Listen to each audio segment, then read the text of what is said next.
Uh, I have just pressed recording in progress, and I will hand over to our guest speaker today. Welcome to Hattie. Thank you, Benvon, and hello to everybody here. It's lovely to meet you, and I'm very excited to talk about my favourite subject. I could talk about it all day in its various guises and through the experiences that I've had and that other women have had.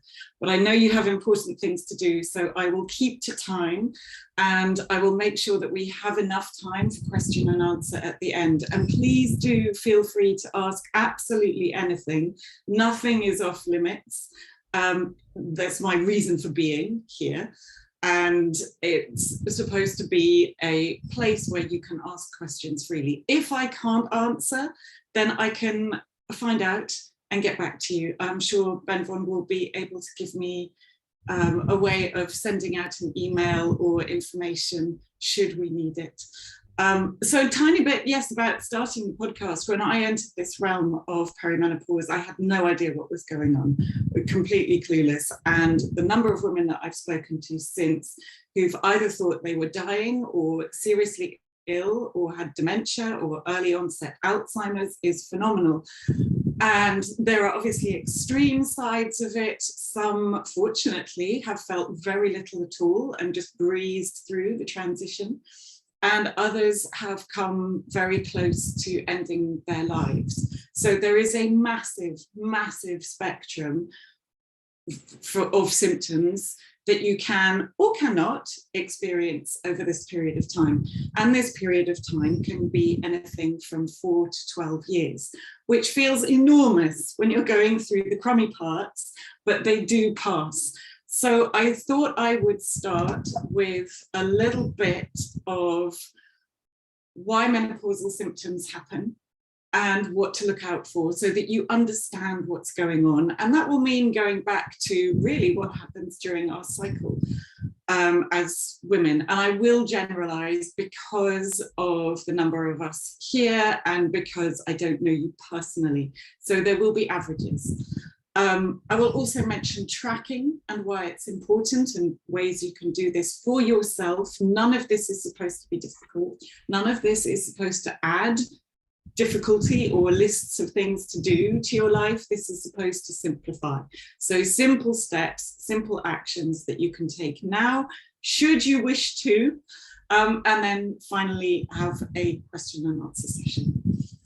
Hattie, if I may, if anybody feels comfortable to pop questions in the chat as Hattie speaks, because if something speaks to you or you feel you'd like to clarify something or you have a specific question and you just want to write it down, pop it in the chat. I'll keep an eye on them and then that will allow Hattie to do her thing and then we can come back to the questions at the end. Equally, if you want to unmute yourself once Hattie's finished speaking, please feel free to do that also. Absolutely. Thanks, Hattie. As many questions as you like.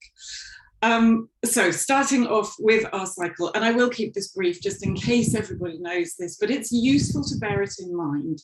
So there are 3 main hormones. There are plenty of others that I know you will have heard of as well that come into play, but certainly as far as maybe wanting to go and see your GP is concerned, should you wish to, we're going to focus on the 3 hormones that they will look at, which are estrogen, progesterone and testosterone. And estrogen I know is spelt with an O in England, but it's also with an E as well, certainly in America. So from day one of our cycle, if I move my cursor here, are you able to see my cursor? If I move my arrow there, yeah. From day one, right at the start of your cycle, or the bleed, depending on how long it is, could be, well, you know, anything from 1 to 4 to 8 days. And throughout this menstrual phase, they are all generally at a fairly low, fairly level rate on the chart. Estrogen, as you can see, rises quite dramatically towards ovulation, which is the midpoint, give or take, whereas the others remain relatively stable, bringing up testosterone towards midpoint, and then that levels off again. Focusing on the estrogen, as it rises, this tends to be And again, huge generalization, but it tends to be the time where we feel most powerful and sociable, energy is high, confidence is high, and we're feeling pretty good. As it declines quite dramatically, we then see progesterone rising. And again, estrogen rises again slightly, but nowhere near to the level that it was during ovulation. And this can bring us down. So the dramatic reduction in estrogen can leave us feeling a little bit low, particularly with the rise of progesterone. We can either feel more relaxed and introverted, and it's a time to look inwards and be more sensitive, perhaps taking a more administrative role in work if we have the choice. Or if we look at it in a more dramatic fashion, this can lead to a feeling of anxiety and perhaps depression, because when these two hormones drop together, so does serotonin, dopamine, and GABA, which are all the feel-good hormones that lead us to regulated emotional sensitivity and higher energy and the feel-good feelings. So when they all drop, we can feel less resilient in the face of stress as well, and even sadder and more tearful. So we're basically looking at PMS as you know it, or certainly as many of us know it. It's not all bad. It can just feel quite intense on some days. So the next slide, now it actually makes premenopause look like a roller coaster. And I know some months it can feel like it, but it's a little bit manipulated data because it goes up and down and up and down and up and down. It's just condensed into time. So this is your 6 or 7 months worth of what should be lovely rolling hills. And then we come into perimenopause and it's chaos. So if you think about the feelings that you have knowing your cycle of good, high, smooth energy and down to a little bit more introverted, maybe a little bit more anxious. And then you look at this period here, you can see how the strong and confident could trigger mood swings and irrationality, feeling tense and anxious at the other end of the scale. Because if you're not rolling on the hill and you're going up and down and it's erratic and unpredictable, and then you also have progesterone playing around at the same time, the cozy quietness could easily go into depression, deeply emotional, despondent, lack of purpose, and even feeling really pointless. And to give an idea of scale, you can go from 10 milligrams of estrogen in your bloodstream to 400 just within one day. So this little phase of life is bound to be erratic. And just seeing it from a scientific point of view, I find certainly it's easier to understand why we might feel the way we do. And then personally, I'm aiming for this golden, super chill, really happy, steady, balanced, solid hormones where we all come into ourselves with great confidence and ease. So to go back, and I'm not going to spend too long on this because I don't want to overhash it, but just to, again, make it really clear on the importance of these neurochemicals or hormones, just having a quick look at estrogen, because again, traditionally we hear about the rapid decline in estrogen in perimenopause. It's not necessarily the rapid decline, it could just be the massive imbalance. So going back to our previous slide, let me get my cursor to move in the right place. Go. It's the balance or imbalance. So not necessarily just a decline, but you will hear the words, oh, estrogen decline quite often. It is a profoundly influential hormone because there are estrogen receptors all over the entire body. And it is protective of heart health and brain health, bone density, which is essential. If you think of the idea of, as you get older, being more susceptible to bone breakages, particularly in the hip area, It is also protective of your emotional balance. So a very, very important hormone to have also in balance with progesterone. And the drop in it can leave you feeling with a great sense of sadness or anxiety, and puts you more at risk. I don't want to say immediately at risk, because that sounds horribly horribly doom and gloom, but more at risk of heart disease or brain decline, and osteoporosis. So rather than going, oh my goodness, my heart is going to decline, I'm going to lose my mind and I'm going to fall over and break every bone in my body, we can take little really manageable, snackable steps to make sure that we just protect ourselves and look after our heart health and brain health. So it's not anything to be scared of. And we've already talked about the progesterone, really, about how it can be nice and calming, or it can lead to a more depressive feeling. But if you know what your own cycling hormones normally feel like, then you're more in control when it comes to this phase of rather erratic, slightly chaotic hormones.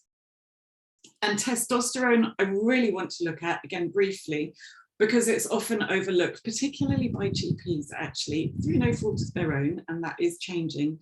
But it has a very male connotation, and testosterone is just as important for women as it is for men, just in a different dose. So in the right balance, it's protective of muscle mass, libido, energy, and again, heart health and brain health. So intensely important.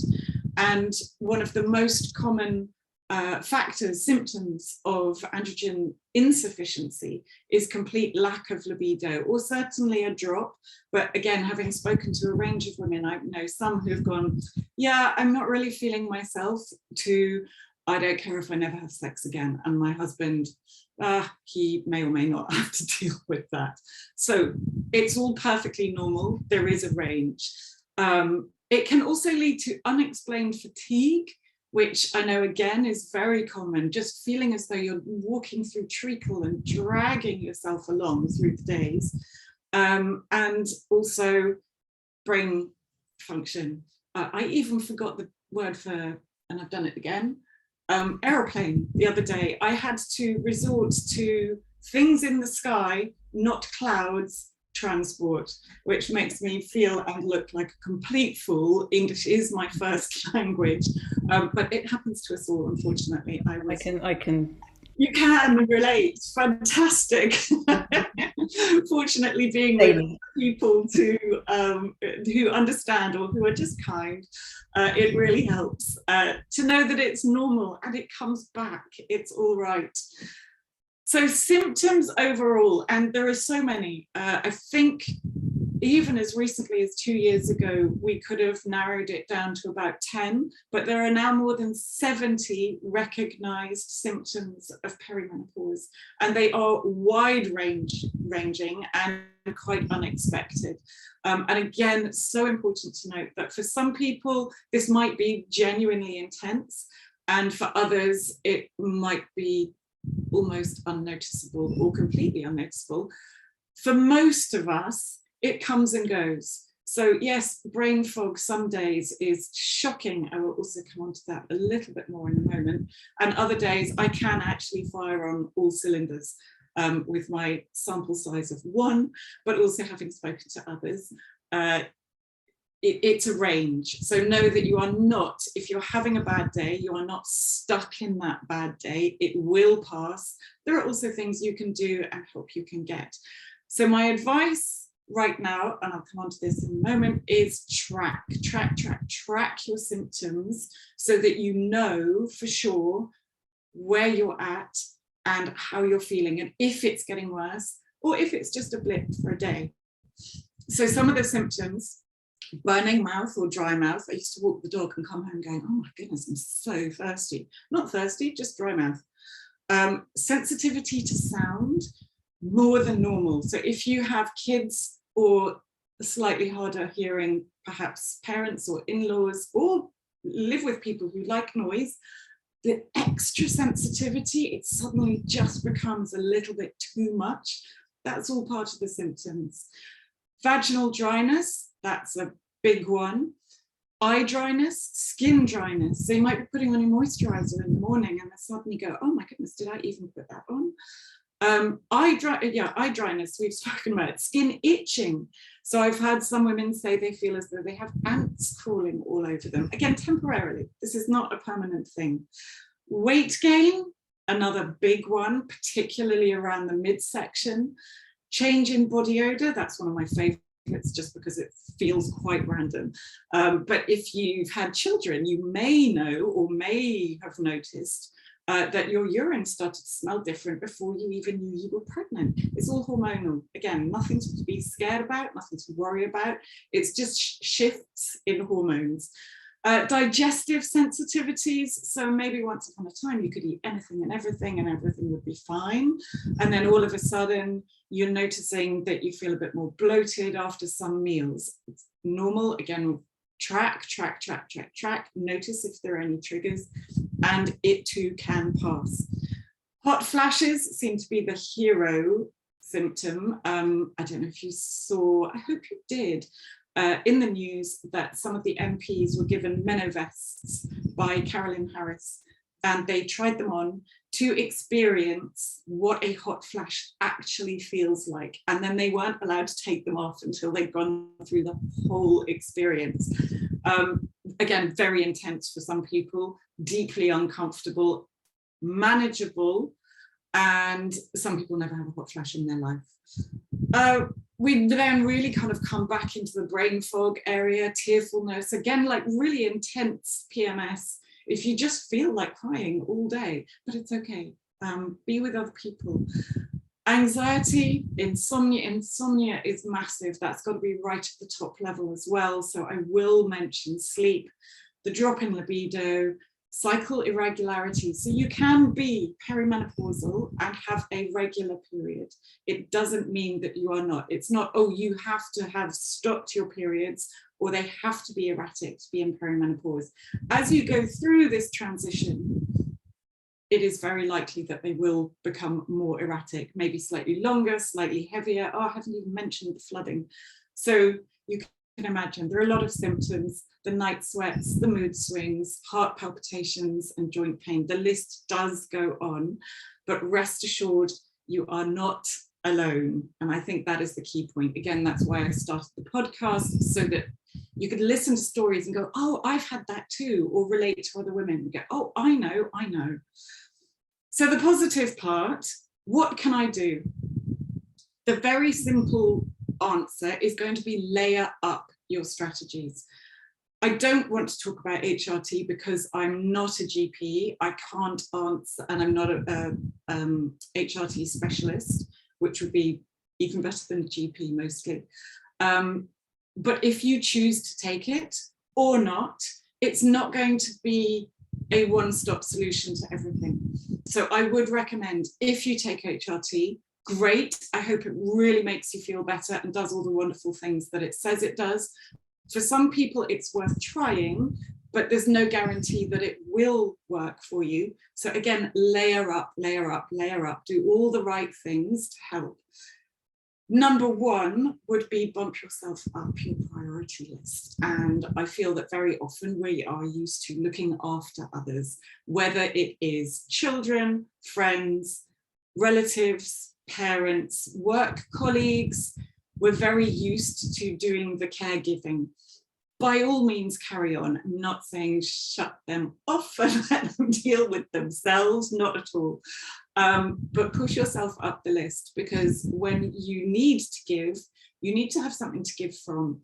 And I always say to my yoga students, you need to fill your cup up. And when you have done that, you have plenty to give and you feel better and the people around you feel better. So raise yourself up the list.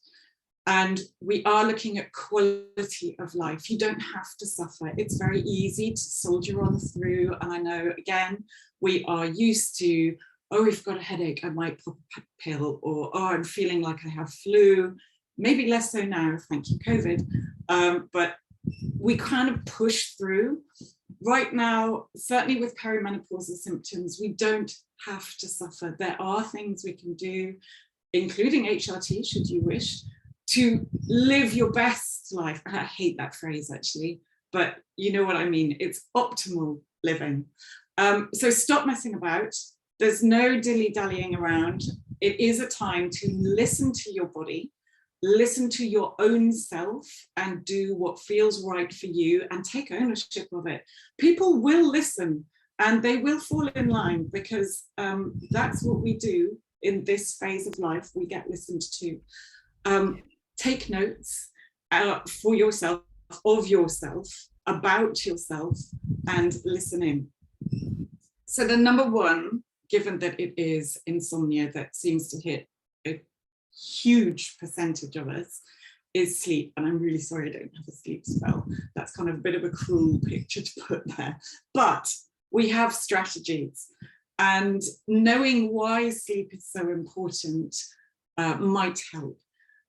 We all know what a bad night's sleep can do to us, and its string of bad nights can wreak havoc on our mind and body, again, as I'm sure everybody knows, but it is one of the top complaints.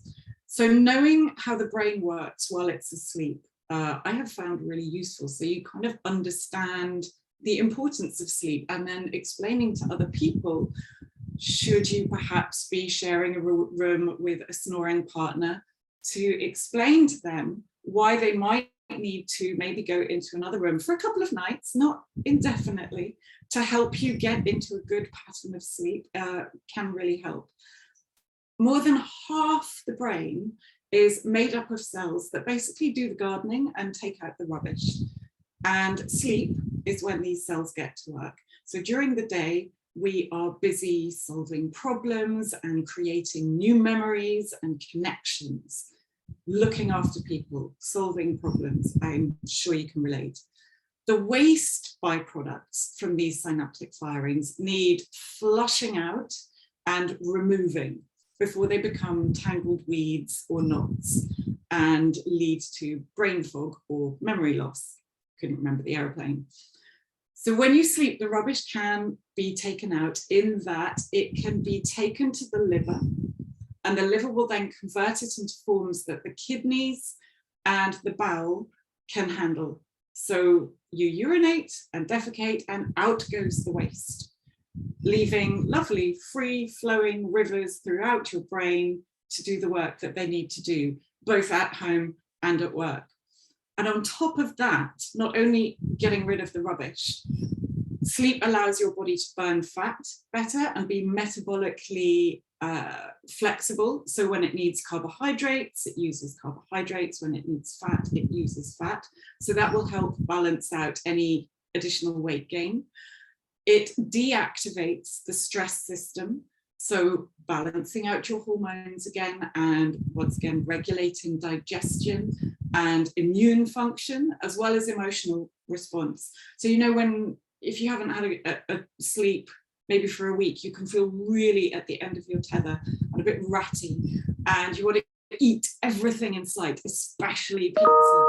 That is all based on the rubbish in the brain getting clogged up, which we want to reduce. So reducing simple carb cravings and encouraging motivation for things like exercise, which are going to be very positive. What can we do? Number one, sunlight, which at the moment in the UK, really quite simple.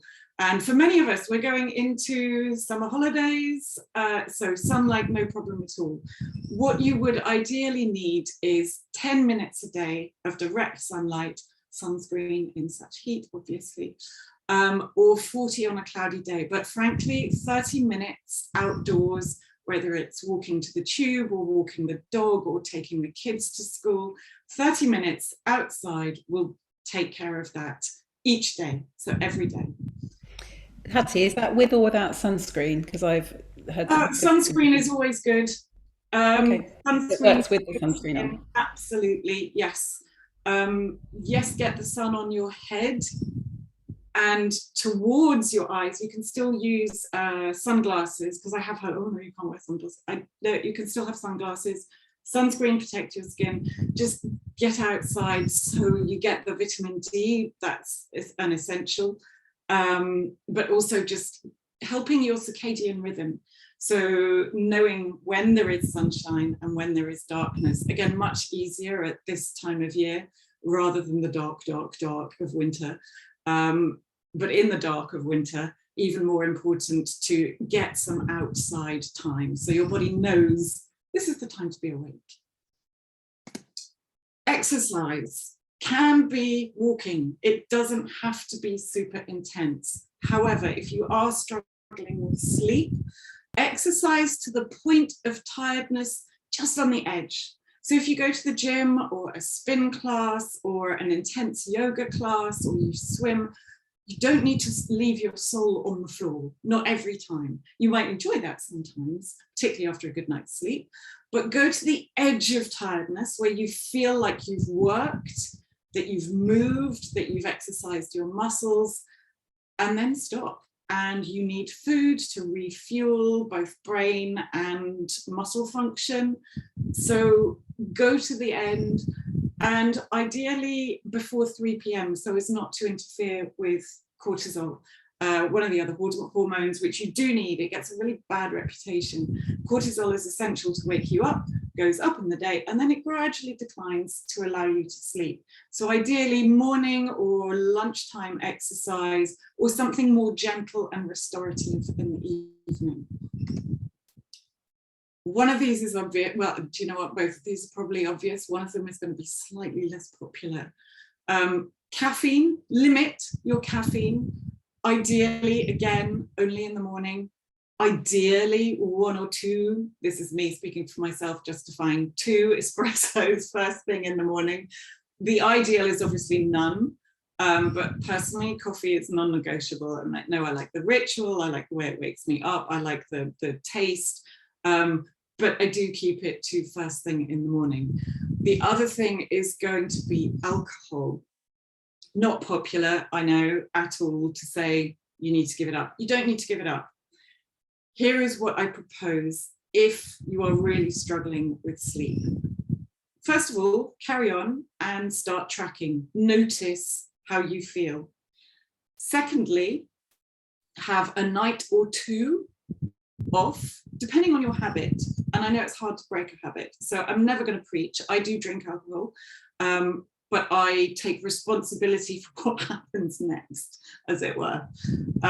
So again, you're not going to get anything preachy. It's not like, no, you must stop. Notice and observe. Become your own experiment. And if you're struggling with sleep and night sweats, my challenge to you is to stop alcohol for 2 weeks. 2 weeks straight. There are some great non-alcoholic gins and wines around, much better than they used to be.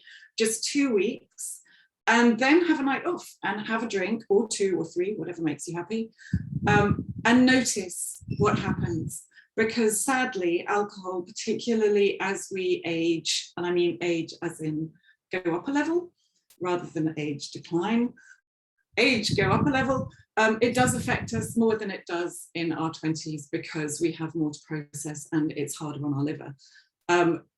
Depending on the severity of your symptoms, just try it, maybe even for 5 days, maybe even for 3 days, and just see what happens. You might enjoy the way you feel so much that you might want to then try it for 3 weeks.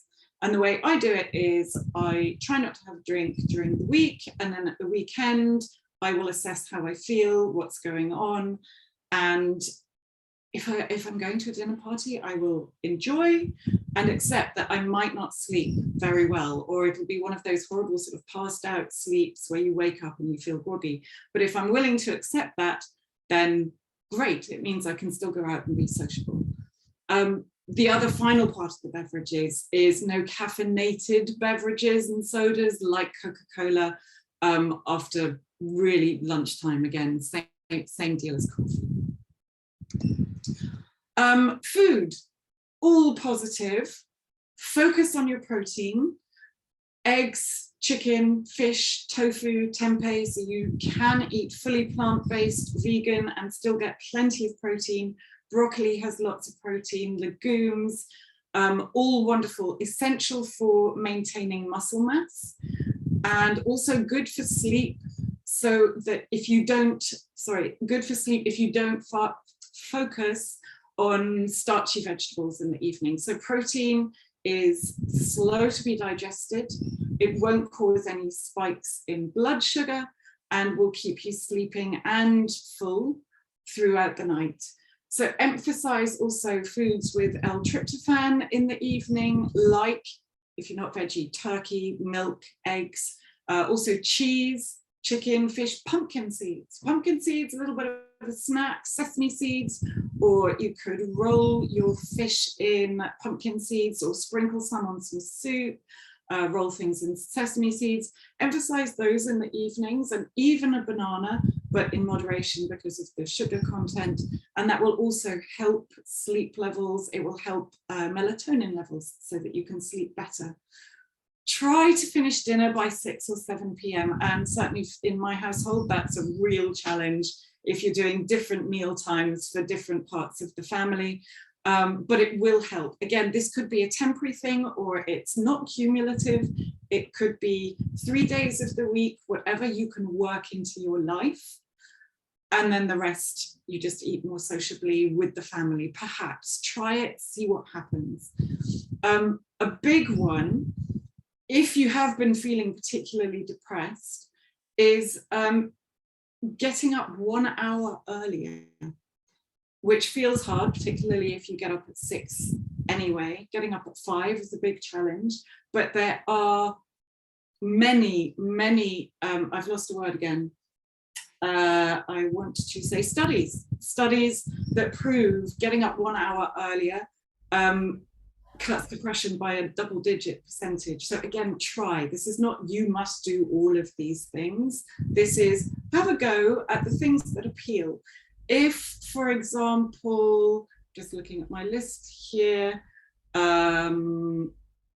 exercising to the edge of tiredness, if that makes you want to run in the opposite direction, don't do that. Do the things that appeal, that you think you could do and that might be successful. Shutting off screens, we all know at least 30 minutes before bedtime, no Instagram, no phones, no last minute email, where possible. Sometimes there is an emergency, but mostly, hopefully, there are no emergencies and you can just wind yourself down into bed. And my final one is almost impossible, certainly in the UK, probably for most of mainland Europe today, but keep it cool. Keep the outside temperature. It doesn't mean you can't have a duvet. Duvets are great if you want to get snuggly underneath, but if you can keep the room temperature cool, that will also allow your body to shut down into sleep mode. Feelings of safety, often duvets. Making sure that you have done something that makes you feel comfortable. So again, no more emails, no stress, no work before bed. Something nice and calming and soothing, maybe a bath. For some people, a shower works as well. Putting pajamas on if that makes you feel more secure. Anything that makes you feel settled. Checking on kids, dogs, cats. I would just throw in there, Hattie, the weighted blanket, clearly not in a heat wave. That would probably produce many other problems that you don't need. But colloquially, I've tried it, friends have tried it, and it's exactly to that point, and have found it very beneficial in terms of security and just feeling safe. So I just wanted to chip in there. I don't know if that's lovely. That's a really nice one to know about. Clearly, yes, only in winter time, ladies. Exactly. Otherwise, the hot flashes and the night sweats. Exactly. I've suddenly noticed the time and realised that this could go on and on and on and on. Like I said, it's my favourite subject, and when we get into nutrition, I can go right in there. So I'm going to whiz past this and say vegetables are only going to do you good, particularly the dark green cruciferous veggies like kale, like rainbow chard, regular chard, cabbages, even rocket, spinach. All of those are going to help with digestive health. and digestive function, which also helps flush out any toxins from your brain and your body. The list is there on the screen. Fiber is wonderful, all the vitamins and minerals. So if you layer up the veggies with the protein and your general daily food intake, I keep losing my cursor here to try and change the slide, there we go, looks something like this, with a lot of hydration. So water, herbal infusions of tea, whether that's with herbs like rosemary or teas that you buy, all good. Loads of vegetables, all wonderfully positive. Accentuate your alliums like garlic and leek as well, and onions, again for digestive health and keeping that prebiotic layer in your gut functioning and healthy. Fresh food, fruit, and then your proteins, whether it be plant-based, fish-based, or meat-based, the choice is yours. Keeping in some complex carbohydrates for fiber, you need them for your brains, sweet potatoes, oats, regular potatoes, bit of rice, it's all good stuff. And then your healthy fats, absolutely essential. Avocados, olive oil, nuts, seeds, they're all wonderful food that can be easily and quickly prepared. None of this has to be hugely difficult or time consuming, and delicious. Food should be a joy. For me, it's very much a love language, and sitting around a table with a load of people sharing food is one of the great pleasures. There is no reason why it shouldn't continue to be a pleasure, but focus on protein for all of these reasons, keeping skin, hair, and brain function good, and maintaining muscle mass, which is so important at this point of life. And then the healthy fats, again, for brain health, essentially, and allowing all the absorption of the vitamins, which is even more important, again, now to keep us going, to keep immune function going, protecting the memory, super key. So yes, I am flying through this. Some more examples of healthy fats. Flaxseed, if you can add that to yogurt and or salad and or porridge and or all your meals, is a little bit magic, along with hemp, but particularly flax for perimenopausal women. It is full of omega-3s. It's associated with cancer prevention, neurological health, cardiovascular health. It's wonderful. And just milled flaxseed, even if you sort of shove it in a bit of an omelette, it's terrific. So I can't recommend that high enough.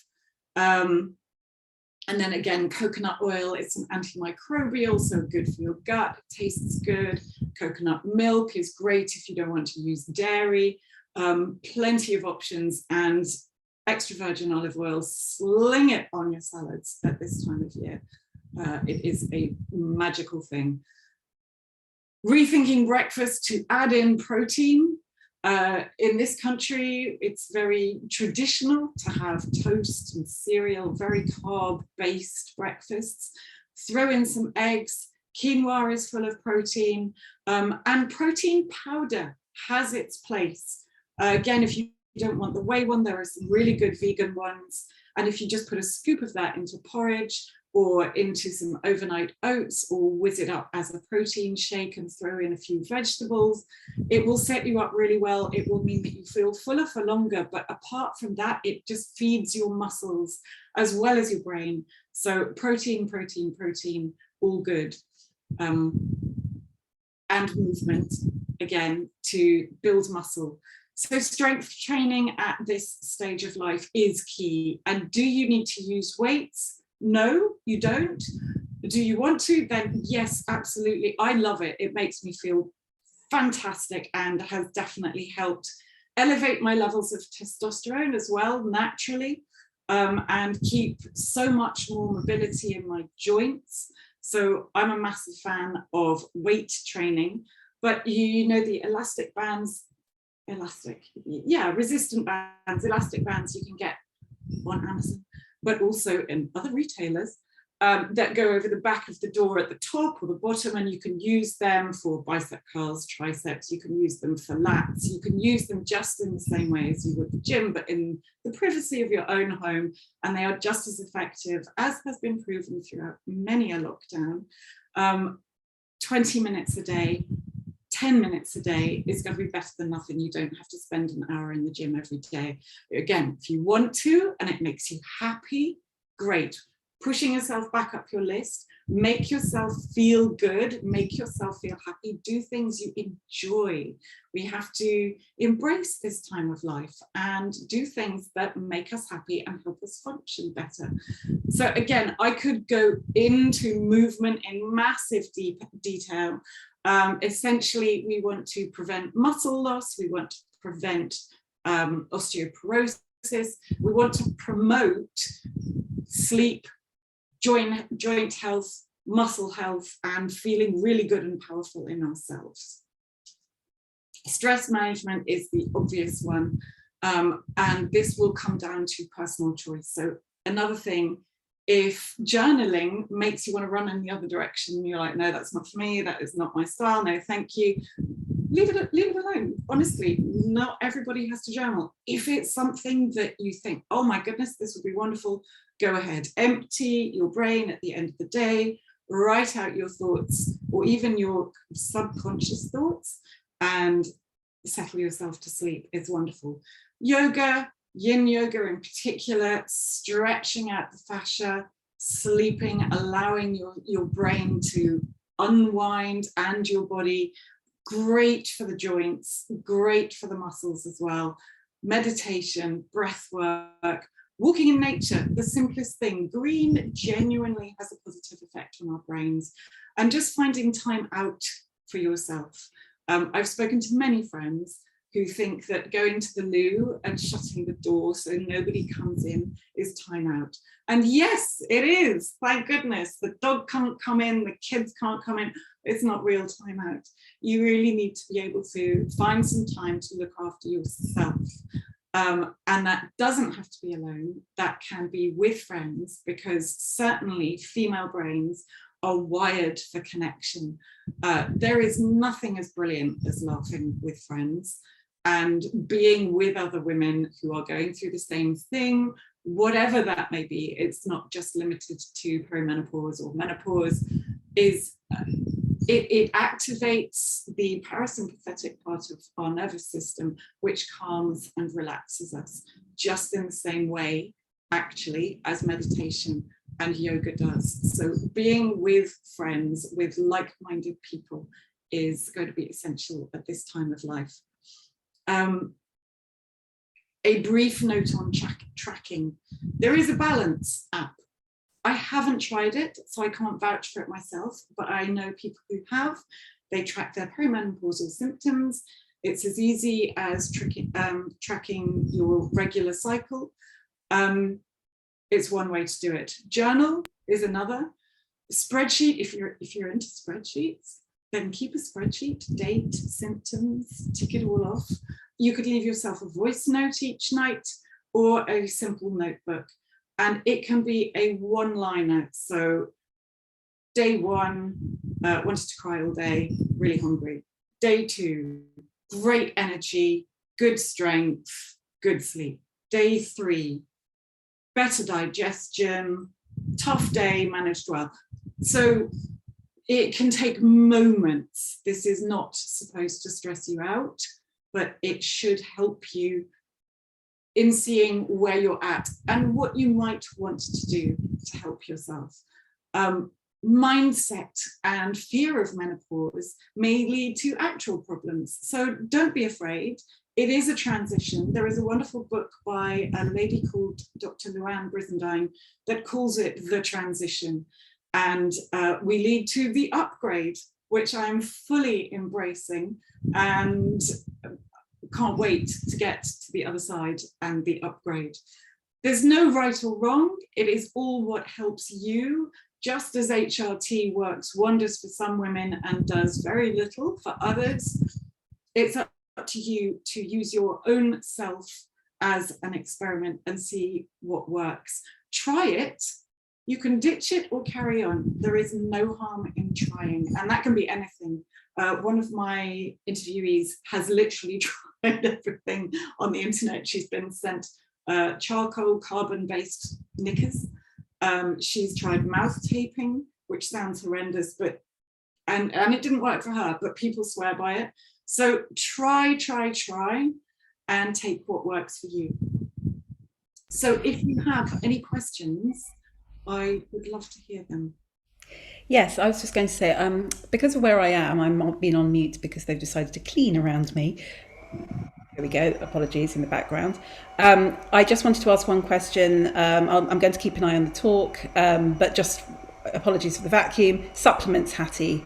Is there anything that you didn't mention them specifically? Caught the flax, caught the hemp. Anything else we should all be thinking about taking regularly without sort of feeling overwhelmed that you need to go to the health shop and buy, 10 different vitamins all of a sudden?